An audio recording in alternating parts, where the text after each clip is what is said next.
Et non, je vais pas vous faire l'intro aujourd'hui.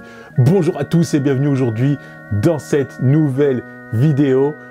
Aujourd'hui, ça va être simple. On va parler de LumaFusion et je vais vous montrer comment faire cet effet-là gratuitement et facilement. 0 € et au niveau du temps, vous allez voir, ça va être très simple. Je vais vous donner toutes les ressources pour faire cet effet directement sur votre iPad, sur votre iPhone. Vous n'avez plus qu'à l'appliquer et à faire ce que vous en voulez. Je vous dis à tout de suite.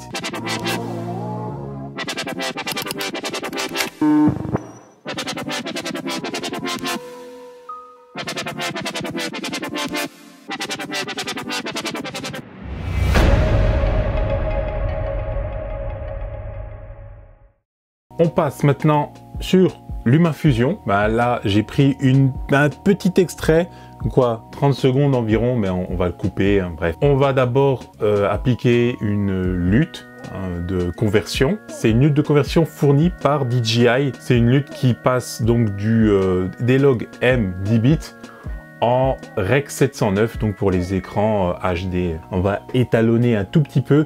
Vous allez voir qu'avec le setup que j'ai, et si vous voulez voir le détail de ce setup souris-clavier, mettez un commentaire. Mettez un commentaire, dites-le, voilà. Peut-être j'en ferai une vidéo.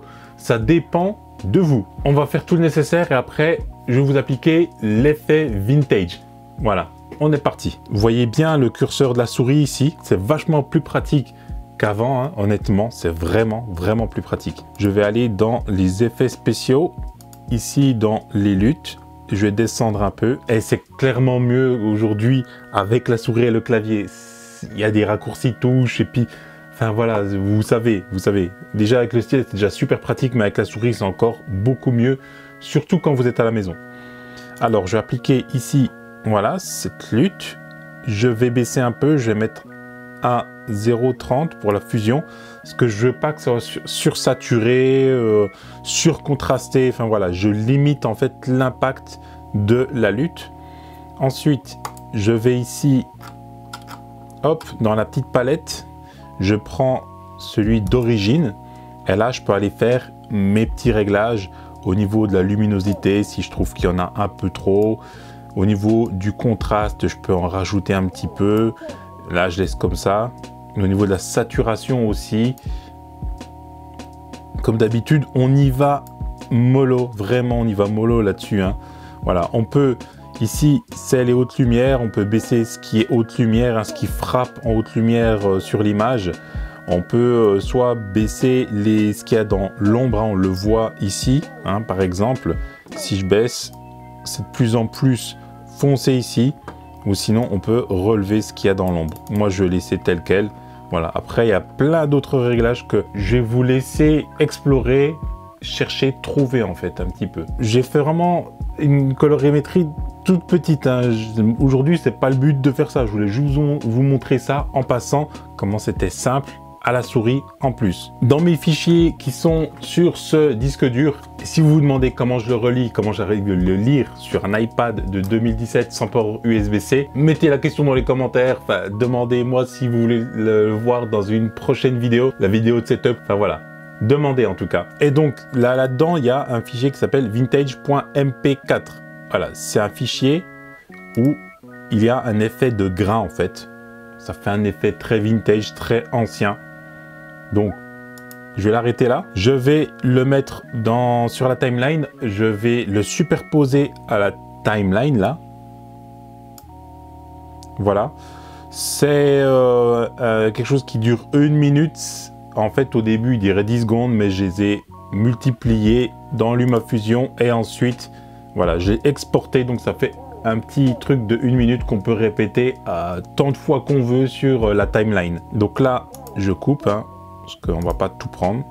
Je retourne en arrière en cliquant 2 fois, enfin au tout début même en cliquant 2 fois. Et là, vous voyez qu'en fait, on ne voit plus du tout les images derrière. Et c'est là que vous dites, ouais, comment faire?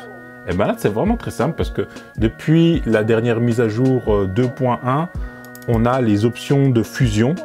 Ça s'appelle plus précisément, je vais vous dire ça tout de suite, le mode fusionné, ici. Donc regardez bien où je vais, dans cadre et ajustement, et dans fondu, vous avez l'opacité, hein, mais vous avez le mode fusionné. Là, on est en normal. Et en fait, je vais passer dans le mode, alors je vais reprendre juste le doigt là, juste parce que tout ne marche pas encore avec la souris. Je vais prendre écran télé. Et donc ce que ça fait, ça élimine tout ce qui est partie noire en fait sur la vidéo. Voilà. Donc ça c'est ok. Ce que je vais faire pour donner un aspect encore plus vintage, plus vieux, ça va être très simple. Je vais retourner ici dans la vidéo principale, dans origine, et ici au niveau de la saturation, je vais désaturer un maximum. Voilà. Ici. Donc là, on a cet effet vintage. Vous voyez, avec les petits traits, le petit grain qui va bien. Enfin, c'est bien sympa en tout cas. J'ai pas mis de musique ni rien du tout. Et dernier petit truc, et ça je vais vous donner, je crois qu'il y en a 3 ou 4 de sons vinyle en fait, qu'on peut ajouter là-dessus. Vous allez voir, ça va donner vraiment cet effet vraiment très rétro qu'on souhaite avoir. C'est ce bruit là. Voilà, c'est un vieux vinyle. On va le prendre en entier. Donc du coup, cette fois-ci, maintenant, on a le grain. Et ce son de vinyle. Bien sûr, après, il manque un peu de musique, des choses comme ça. Mais ça, je vous fais confiance pour en mettre de la musique là-dessus. Donc après, bien sûr, ça, on peut aller, bien sûr, on peut aller le baisser, hein, le volume, parce que c'est quand même pas mal fort. Voilà. Voilà. On le met, c'est assez discret, ça doit être... Pour moi, ça doit être assez discret à l'oreille, le sound design. Ça ne doit pas être non plus trop violent.